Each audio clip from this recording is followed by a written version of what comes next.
அனைவருக்கும் வணக்கம். இன்றைக்கு காலையில் தெல்லிப்பளை பிரதேச ஒருங்கிணைப்பு குழு கூட்டம் பாராளுமன்ற உறுப்பினர் ஸ்ரீபவானந்த ராஜா வைத்தியர் அவர்களுடைய தலைமையிலே தெல்லிப்பளை பிரதேச செயலகத்தில் வந்து நடைபெற்றது. அந்த இடத்துல குறிப்பாக தெல்லிப்பளை ஹாஸ்பிட்டல் தொடர்பாக விசேஷமாக தெல்லிப்பளை புற்றுநோய் வைத்தியசாலை தொடர்பாக ஆழமாக விரிவாக பேசப்பட்டது. இப்போ இந்த விடயம் நாங்கள் பல ஆண்டுகளாக 2020 பாராளுமன்ற உறுப்பினராக நான் 2ஆம் தடவையாக தெரிவு செய்யப்பட்ட காலத்தில் இருந்து நாங்கள் இந்த புற்றுநோய் வைத்தியசாலை முழுமையாக இயங்க பண்ணுறதுக்குரிய வலியுறுத்தல்களை நாங்கள் தொடர்ச்சியாக செய்து கொண்டு வருகிறோம். இப்போ உங்களுக்கு தெரியும், ஒரு தமிழ் தேசிய கட்சி என்ற வகையில் எங்களுடைய நிலைப்பாடு எங்களுடைய தமிழ் தாயக நிலப்பரப்பில் இருக்கக்கூடிய அனைத்து நிர்வாகம் சார்ந்ததும் எங்களுடைய தாயகத்துக்குள்ளே வச்சிருக்க வேணுமென்றது தான் எங்களுடைய கொள்கை.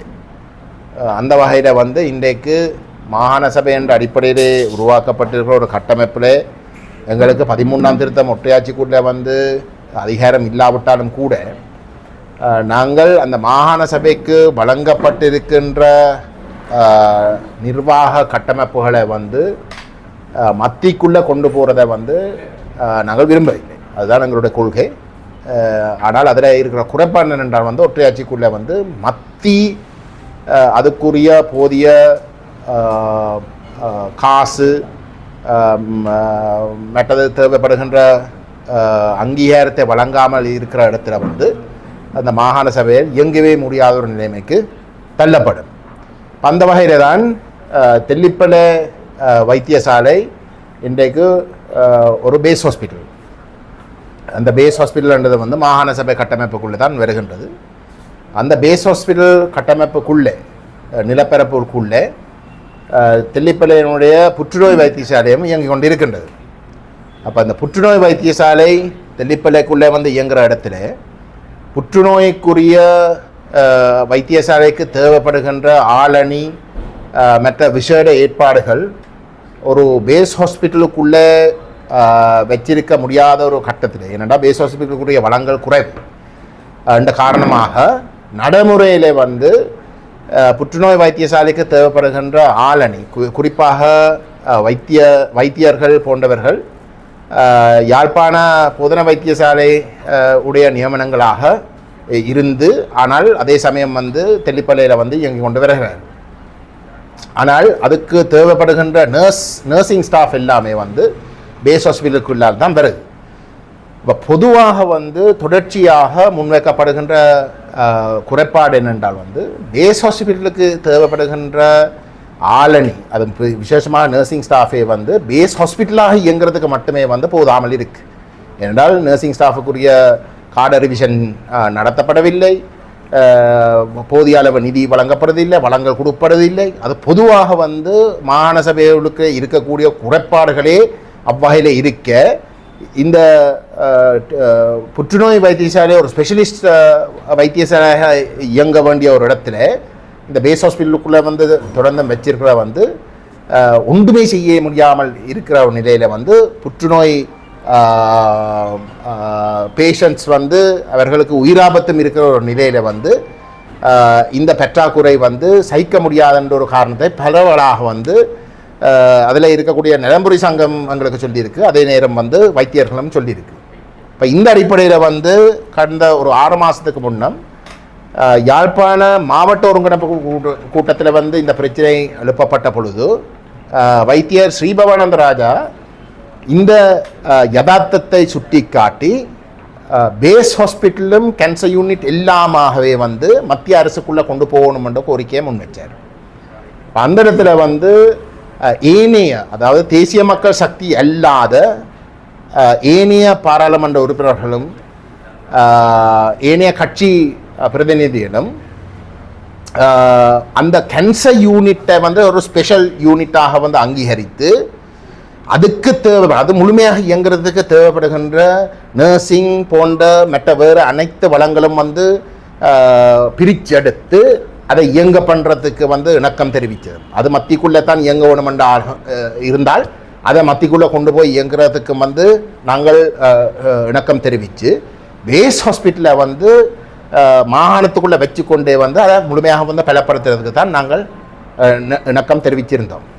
ஆனால் இன்றைக்கு வந்து நடந்த கூட்டத்தில் தெல்லிப்பளை பிரதேச ஒருங்கிணைப்பு குழு கூட்டத்தில் கௌரவ ஸ்ரீபவானந்த ராஜா இல்லை அது அனைத்துமே மத்திக்குள்ளே கொண்டு போகணும்ன்ற ஒரு கருத்தை தெரிவித்து அந்த கூட்டத்தை வந்து அந்த கூட்டத்தில் வந்து அந்த முடிவை வந்து தாங்கள் நாளைக்கு மாகாண ஒருங்கிணைப்பு குழு கூட்டத்தில் வந்து எடுக்க போவதாக வந்து அறிவிச்சிருக்கிறார்.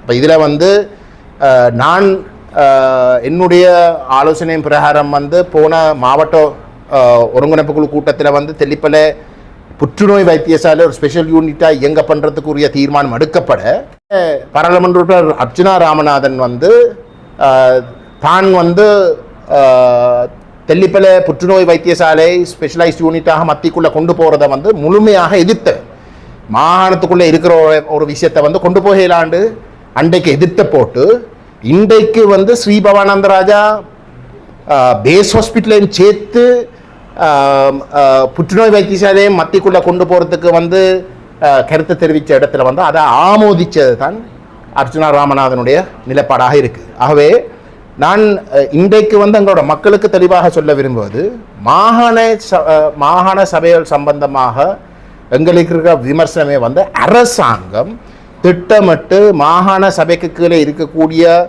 அனைத்து விடயங்களுக்கும் நிதிகள் வழங்காமல் அதை திட்டமிட்டு தோற்கடிக்க பண்ணுற ஒரு கொள்கையை வகுத்து அந்த மாகாண சபையிலே தேவையில்லை என்ற ஒரு நிலைமையை திட்டமிட்டு உருவாக்குறது தான் இதுக்கு முதல் இருந்த அரசாங்கங்களுடைய செயல்பாடாக இருக்கின்றது. பள்ளிக்கூடங்கள் சம்பந்தமாகவும் வைத்தியசாலைகள் சம்பந்தமாகவும் அது அவர்களுடைய தீவிர கொள்கையாக இருக்கிறதால் அது அனைத்துமே வந்து தங்களுடைய கண்ட்ரோலுக்குள்ளே மத்திக்குள்ளே கொண்டு போய் முழுக்க வந்து மத்தியுடைய விருப்பத்தின் பிரகாரம் அதுக்குள்ளே இருக்கக்கூடிய நிர்வாகத்தில் இருக்கக்கூடிய அனைவரும் வந்து தங்களுக்கு விசுவாசமாக வரணும்ன்றது தான் அவர்களுடைய நோக்கம். அவை திட்டமிட்டு அதை செய்யணும். இது மாகாண சபைக்கு வந்து ஒரு ஒற்றையாட்சியிலே இருக்கிறபடியால் வந்து மாகாண சபைக்கு போதிய அதிகாரம் இல்லை.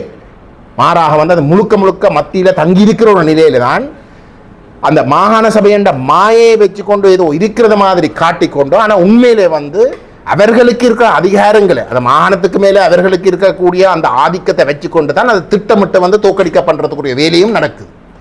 அப்போ இன்றைக்கு இந்த உண்மையை விளங்கி கொள்ளாமல் இன்றைக்கு வந்து அங்கே மக்கள் ஏமாற்றப்படுறதுக்கான நிலைமை தான் இன்றைக்கு உருவாகி இருக்கு. நான் ஏன் இதை சொல்கிறேன்டா நான் கணக்கை யோசிக்க தேவையில்லை. இன்றைக்கு யாழ்ப்பாணத்தில் மத்திக்குள்ளே இருக்கக்கூடிய ஒரு வைத்தியசாலை வந்து போதனா வைத்தியசாலை ஜஃப்னா டீச்சிங் ஹாஸ்பிட்டல். இன்றைக்கு ஜஃப்னா டீச்சிங் ஹாஸ்பிட்டலில் வந்து மெட்ட மாவட்டங்களில் இருக்கக்கூடிய மாகாணங்களில் இருக்கக்கூடிய மாகாணங்களில் இருக்கக்கூடிய மத்திய வைத்தியசாலைகளுக்கு வந்து கார்ட ரிவிஷன்ஸ் எல்லாம் செய்து அதுக்குரிய நிதிகள் வந்து பெரிய அளவில் வந்து ஒதுக்கப்பட்டிருக்கிற ஒரு நிலையில் ஜஃப்னா டீச்சிங் ஹாஸ்பிட்டல் வந்து இன்றைக்கும் வந்து போதிய அளவு கார்ட ரிவிஷன்ஸ் எதுவும் செய்யாமல் அதே நேரம் வந்து நிதியும் வழங்காமல் இன்றைக்கு ஆஸ்பத்திரிக்கு போனீங்கன்னா வந்து கிட்டத்தட்ட 60 பேர் வந்து நிலத்தில் படுத்து கொண்டிருக்கிறார். இன்றைக்கு ஒரு மெட்டர்னிட்டி வார்டே வந்து அதுக்குண்டு இயங்க முடியாத ஒரு நிலையில தான் ஜஃப்னா டீச்சிங் ஹாஸ்பிட்டல் இருக்கு. சரி, 13 வருஷத்துக்கு மேலாக வந்து இன்றைக்கு ஒரு மெட்டர்னிட்டி வார்டே வந்து மெட்டர்னிட்டி வார்டுக்குண்டே வந்து இல்லாமல் இருக்கு. அந்த குறைகள் எதுவுமே வந்து எந்த ஒரு அரசாங்கமும் நிவர்த்தி செய்ய இல்லை. அப்படிப்பட்ட ஒரு நிலையில வந்து ரணில் விக்ரமசிங்க ஜனாதிபதி அவர் ஜனாதிபதியாக இருந்த காலத்தில் வந்து யாழ்ப்பாணத்துக்கு வந்து யாழ்ப்பாண போதன வைத்தியசாலையை வந்து ஒரு தேசிய வைத்தியசாலையாக வந்து தாங்கள் உயர்த்த போறோம் என்ற வாக்குறுதியை வழங்கினார். அப்படி வாக்குறுதி வழங்கியும் இந்த அரசாங்கம் ஆட்சிக்கு வந்ததுக்கு பிறகு அந்த வாக்குறுதியை நிறைவேற்றத்துக்கு தேவைப்படுகின்ற வளங்களை வந்து இன்றைக்கு அந்த போதன வைத்தியசாலைக்கு வந்து வழங்குறாங்க இல்லை. இன்றைக்கு போதன வைத்தியசாலையில் நடைபெற்றிருக்கின்ற அபிவிருத்திகள் எல்லாமே வந்து மிகப்பெரிய பெரும்பான்மையாக வந்து புலம்பெயர்ந்த தமிழ் மக்கள் தங்களுடைய செல்வாக்கை பயன்படுத்தி தங்களுடைய நாடுகளில் இருக்க மக்களும் அங்கே இருக்கக்கூடிய அரசாங்கங்களும் இல்லாட்டி அங்கே இருக்கக்கூடிய வேறு தங்களுடைய தொடர்புகளை வைத்துக்கொண்டு வழங்குகின்ற டொனேஷன்ஸை வைத்துக்கொண்டு இயங்குதே தவிர உண்மையிலே அரசு அதுக்கு தேவைப்படுகின்ற நிதிகளை இதுவரைக்கும் வழங்காமல் தான் அது இயங்கிக் கொண்டிருக்கு. அது மட்டுமில்லாமல் ஒரு ஜனாதிபதி யாழ்ப்பாணத்துக்கு அது ஒரு தேசிய வைத்தியசாலையாக தாங்கள் மாற்ற போறோம் உயர்த்த போறோம் என்று சொல்லியிருந்தும் இன்றைக்கு அது தேசிய வைத்தியசாலை ஆக்கிறதுக்குரிய வளங்களை எதுவுமே கொடுக்காமல் இன்றைக்கு அனுராதபுரத்தை ஒரு தேசிய வைத்தியசாலை ஆக்கிறதுக்குரிய வேலையில் தான் படிப்படியாக நடந்து கொண்டிருக்கு. இன்றைக்கு யாழ்ப்பாண போதன வைத்தியசாலை அனுராதபுரம், புத்தளம், நீர்கொழும்பு போன்ற பிரதேசங்களுக்கு ஒரு மிக முக்கியமான ஒரு வைத்தியசாலையாக இன்றைக்கு தொடர்ந்து இயங்கிக் கொண்டிருக்கு. கிழக்கு மாகாணத்துக்கும் கணிசமான பேஷண்ட்ஸ் யாழ்ப்பாணத்துக்கு தான் தெரியணும். ஏன்னா அந்த அளவு தூரத்துக்கு எங்களுடைய வைத்தியர்கள் தங்களுடைய வேர்வை செலுத்தி மிக திறமாக அங்க வைத்தியம் செய்கிறபடியால் அப்படிப்பட்ட எங்களுடைய வைத்தியர்களுடைய சுயமுயற்சியாலேயும் அவர்கள் ஏதோ ஒரு வகையில் இந்த பாதிக்கப்பட்டு இருக்கக்கூடிய பேஷண்ட்ஸுக்கு தாங்கள் நியாயம் செய்ய வேணும் என்ற அடிப்படையில் செய்கிற சேவையால இன்றைக்கு அந்த வைத்தியசாலை தொடர்ந்து மிக திறமாக இயங்கிக் கொண்டு இருக்கிறதே தவிர ஒரு மத்திய அரசுக்கு கீழே இருக்கக்கூடிய வளங்களை கூட வழங்காமல் தான் இன்றைக்கு தொடர்ந்தும் இருக்கு. அது மட்டுமில்லை, இந்த அரசாங்கம் தேசிய வைத்தியசாலை ஆக்கிறதுக்குரிய நிலைமையை கைவிட்டு இருக்கணும். இதுதான் உண்மை. அனுராதபுரத்தை தான் பலப்படுத்தினோம். அப்படிப்பட்ட ஒரு நிலையில இன்றைக்கு இந்த தெல்லிப்பளை வைத்தியசாலையை முழுமையாக பேஸ் ஹாஸ்பிட்டலை முழுமையாக மத்திக்குள்ள கொண்டு போறதுன்றது இந்த பற்றாக்குறைகளை மக்களை ஏமாற்றி அதை பயன்படுத்தி மத்திக்குள்ள எல்லாத்தையும் சுரண்டத்துக்கான ஒரு அணுகுமுறையாகத்தான் இருக்கே தவிர கடைசி வரைக்கும் பாதிக்கப்பட்ட அந்த அந்த பேஷண்ட்ஸுக்குரிய தீர்வுகளை கொடுக்கிற நோக்கத்தோட அல்ல என்றதை நாங்கள் தெளிவாக சொல்றோம். அப்படி உண்மையிலே அவர்களுடைய நோக்கம் நேர்மையாக இருக்கிறது என்றால் டீச்சிங் ஹாஸ்பிட்டலுக்கு செய்ய வேண்டியதை உடனடியாக அவர்கள் செய்யலாம். இந்த உண்மையை வைத்தியர் ஸ்ரீபவானந்த ராஜாக்கு நன்றாக தெரியும். இன்றைக்கு அவருடைய அரசாங்கத்துக்கு யாழ்ப்பாணத்தை ஒரு நேஷனல் ஹாஸ்பிட்டல் ஆக்கிற நோக்கம் இல்லை. மாறாக அனுராதபுரத்தை வடமாகாணத்துக்குரிய வடக்குக்குரிய ஒரு பிரதேசமாக கருதி அனுராதபுரத்தை தான் பலப்படுத்துறதை விரும்புகிறார்களே தவிர யாழ்ப்பாணத்தை ஒரு நேஷனல் ஹாஸ்பிட்டல் ஆக்குறதுக்கு விரும்புகிறாங்க இல்லை என்றது அவர்கள் நன்றாக தெரியும். அப்படி தெரிஞ்சு கொண்டும் இருக்கிற பேஸ் ஹாஸ்பிட்டலையும் டீச்சிங் ஹாஸ்பிட்டல் என்ன புற்றுநோய் வைத்தியசாலையை ஸ்பெஷல் யூனிட்டாக கருதி அதை முழுமையாக மத்திய அரசு இயங்க பண்றதுக்கு நாங்கள் தடையல்ல. நாங்களோ தமிழ் தேசிய மெட்ட கட்சிகள் சார்ந்தவர்களோ தடையல்ல. போன முறையும் உண்மையிலே மாகாணத்துக்குள்ளே அதை முழுமையாக இயங்க பண்றதுக்குரிய ஒரு வழி ஒன்று தேடணும் என்று நாங்கள் விரும்பினாலும் கூட அது இன்றைக்கு அப்படி செய்ய இயலாதுன்னு சொல்றீங்கன்னா அதை மட்டுமாவது முழுமையாக இயங்குறதுக்கு நீங்கள் ஒரு ஸ்பெஷல் யூனிட்டை இயங்க பண்றதுக்கு நாங்கள் ஏற்கனவே அனுமதி கொடுத்திருக்கிறோம். ஆனால் அதை செய்யாமல் அதை சுட்டிக்காட்டி அந்த கேன்சர் யூனிட்டை சுட்டிக்காட்டி இன்றைக்கு நடக்கிறத பேஸ் ஹாஸ்பிட்டலை மத்திக்குள்ள கொண்டு போய் இறுதியில் எல்லாத்தையும் சுரண்டி மத்தியின் கையுக்குள்ள சிங்கள பௌத்த பேரினவாதத்துக்குள்ள கொண்டு போய் முடக்கி போட்டு கடைசியில் நாங்கள் நடத்துகிற விடுற நோக்கத்தோடு தான் இந்த அரசாங்கம் செயல்படுகின்றது. ஆகவே எங்களோட மக்கள் தெளிவாக விளங்கிக் கொள்ளணும். நாங்கள் தெளிவாக சொல்றோம், டாக்டர் மேரோட கதைச்சுத்தான் நாங்கள் சொல்றோம், இந்த கேன்சர் யூனிட்டை உடனடியாக ஒரு ஸ்பெஷல் யூனிட்டாக அங்கீகரித்து அதுக்கு தேவைப்படுகின்ற வளங்கள் அனைத்தையும் வழங்குறது தான் முறை. பேஸ் ஹாஸ்பிட்டலையும் சேர்த்து கொண்டு போறதுன்றது நாளைக்கு நாளன்னைக்கு செய்யக்கூடிய ஒரு காரியம் இல்லை. அது எல்லாத்துக்கும் கார்டு ரிவிஷன் செய்யணும், போதிய அளவு மாற்றங்களை செய்யணும், அதெல்லாம் செய்து வர இறுதியில் வருஷக்கணக்கில் இழுக்கும்.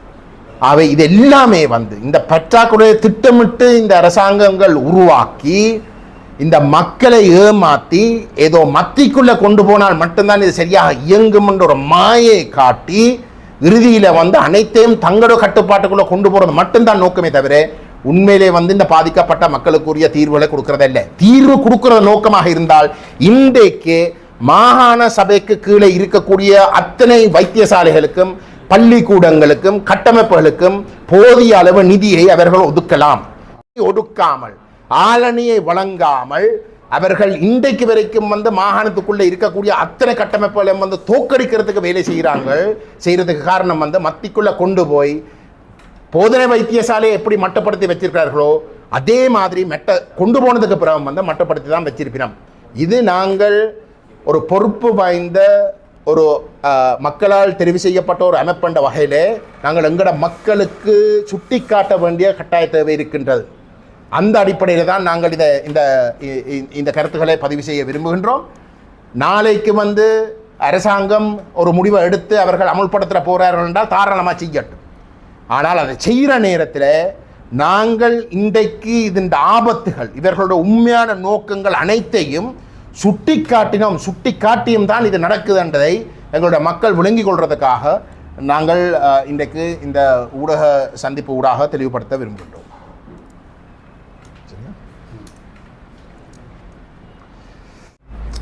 செம்மணி சித்துப்பாட் மைதானத்துடைய அந்த புதைக்குழிகளை வந்து முதலையாக இது செம்மணி சார்ந்தது. அங்கு அந்த எலும்பு கூடுகள் கண்டுபிடிக்கப்பட்ட பொழுது இது சாதாரண ஒரு எலும்பு கூடு அல்ல, இது செம்மணி சார்ந்தது. செம்மணியுடைய இனப்படுகொலையினுடைய ஒரு அங்கம் என்ற கருத்தை தமிழ் தேசிய மக்கள் முன்னணியுடைய மத்திய குழு உறுப்பினர் கிருபாகரன் அவர்கள்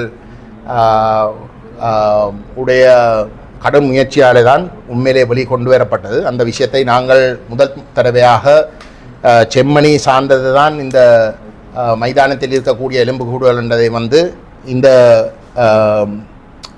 என்ன சொல்ல அந்த தோண்டுதல் செயல்பாடுகள் தொடங்குறதுக்கு முன்பதாகவே நாங்கள் சுட்டி காட்டியிருந்தோம். அது எங்களுக்கு தெரியும். ஏனென்றால் என்னுடைய தந்தையார் செம்மணி வழக்கில் வந்து கூடுதலான அக்கறை எடுத்து குறிப்பாக கிருஷாந்தி குமாரசுவாமியின் வழக்கில் குடும்பம் சார்பாக ஆஜராகி இருந்த இடத்துல தான் இந்த செம்மணி சம்பந்தமான அந்த இனப்படுகொலையினுடைய ஆதாரங்கள் முதற் தடவையாக குற்றவாளியாக தெரிவு செய்யப்பட்ட ராஜபக்ச என்ற இராணுவ சிப்பாயுடைய வாக்குமூலம் ஊடாக வெளிக்கொண்டு வந்தது.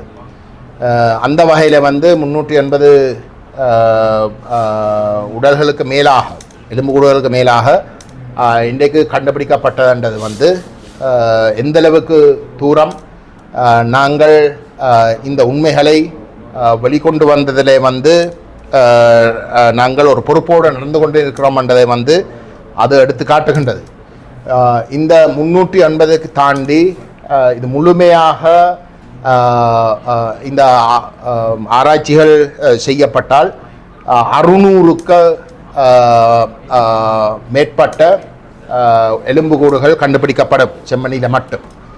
ஆகவே எங்களை பொறுத்தவரையிலே இந்த அகழ்வு வேலை திட்டங்கள் தொடர்ந்தும் முன்னெடுப்பதற்காகவும் அதே போன்று ஒரு நம்பகத்தன்மையும் நீதியும் நியாயம் உறுதிப்படுத்தக்கூடிய வகையிலே இந்த வேலை திட்டங்கள் நடைபெறுவதாக இருந்தால் மற்ற இடங்களில் அந்த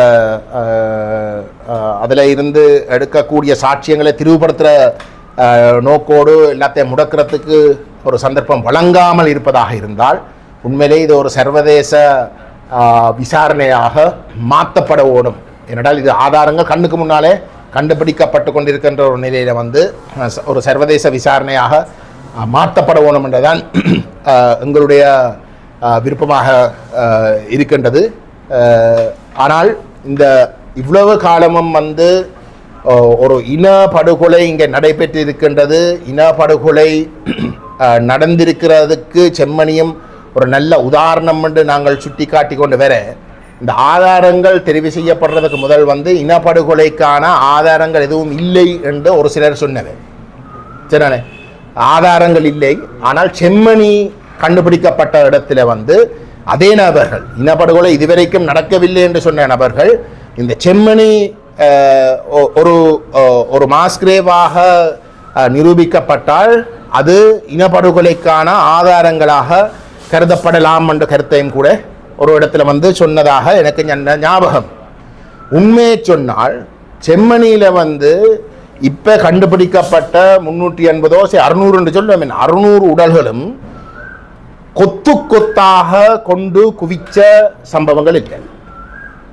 அதுகள் வந்து திட்டமிட்டு வந்து நபர்கள் கொலை செய்யப்பட்டு புதைக்கப்பட்ட சம்பவம். ஆனால் போர் நடைபெற்ற காலப்பகுதியில் முள்ளிவாய்க்காலில் இராணுவம் தாக்குதல் செய்ததால கொத்து கொத்தாக மக்கள் செம்மணியில் இன்றைக்கு 380 பேர் உடல்கள் கண்டுபிடிக்கப்பட்ட வந்து இனப்படுகொலைக்கான ஆதாரம் என்று சொல்லலாம் இருந்தால் அது அப்படித்தான் ஆதாரம் தான், அதில் மாட்டுக்கருத்து இல்லை. செம்மணியில் கண்டுபிடிச்சது வந்து ஆதாரமாக சொல்லலாமாக இருந்தால் கொத்து கொத்தாக செம்மணியில் இருந்த 350 பேருக்கு மேலதிகமாக ஒரு தாக்குதல் செத்து போன மக்கள் ஏன் இனப்படுகொலை இல்லை, ஏன் அது ஆதாரம் இல்லை என்றதுக்கும் பதில் சொல்லுவோம். ஆகவே இந்த தியாகங்கள்ல வந்து ஒரு விதி இருக்கு. இந்த தியாகங்கள் வீண் போகாது. இந்த தியாகங்கள் எப்படி என்றாலும் அந்த உண்மையை வெளிக்கொண்டு வருவதற்கு வேலை செய்யும். அதுதான் ஒரு சக்தி என்று சொல்றது. சரிதானே? அந்த சக்தி தான் இந்த உண்மைகளை இன்றைக்கு நிலைநாட்டி கொண்டிருக்கின்றது. இனப்படுகொலையினுடைய மிக முக்கியமான ஆதாரமாக இருக்கக்கூடிய முள்ளிவாய்க்கால் இனப்படுகொலையை மூடிமறைப்பதற்கு தரப்புகள் வேலை செய்த ஒரு இடத்துல செம்மணி கண்டுபிடிக்கப்பட்டு செம்மணி ஊடாக செம்மணியே இனப்படுகொலை என்று சொல்ல வேண்டிய இடத்துக்கு தள்ளப்படுகின்ற இடத்துல முள்ளிவாய்க்காலில் நடைபெற்ற அநியாயங்கள், செம்மணியில வந்து எத்தனையோ மாதங்களாக வந்து நடைபெற்ற கொலைகள் எல்லாமே முள்ளிவாய்க்காலில் ஒரு சம்பவம், ஒரு தாக்குதல் நடந்திருக்கிற விஷயமும் இனப்படுகொலை எந்த அளவுக்கு ஒரு உச்சத்தினுடைய ஒரு ஆதாரமாக இருக்கும் என்பதை சாதாரண மக்களுக்கு விளங்கிக் கொள்ளக்கூடிய அளவுக்கு இன்றைக்கு இந்த சம்பவங்கள் அனைத்தும் நடைபெற்றுக் கொண்டு இருக்கிறதுதான் என்னை பொறுத்தவரையிலே செம்மணியுடைய மிக முக்கியமான முக்கியத்துவம். ஏனென்றால் முள்ளிவாய்க்காலில் நடைபெற்ற அநியாயங்கள், அதில் நடைபெற்ற கொலைகள், அதில் செய்யப்பட்ட இனப்படுகொலை அனைத்தையும் மூடிமறைக்கிறதுக்கு வந்து அரசாங்கம் தீவிரமாக வந்து அந்த போர்க்காலத்தில் சூழலை வச்சு கொண்டு செய்து. ஆனால் செம்மணியில் வந்து அந்த அளவு தூரத்துக்கு வந்து அதை மூடிமறைக்க முடியலை என்றால் வந்து யாழ்ப்பாணம் நடுப்பிரதேசத்தில் தான் இந்த கொலைகள் நடைபெற்றது. அவை ஏதோ ஒரு இடத்துல வந்து அவர்கள் அதை மூடி மறைக்கிறதுக்கு முயற்சித்தாலும் கூட இறுதியில் வந்து அது அம்பலமாக இருக்கின்றது.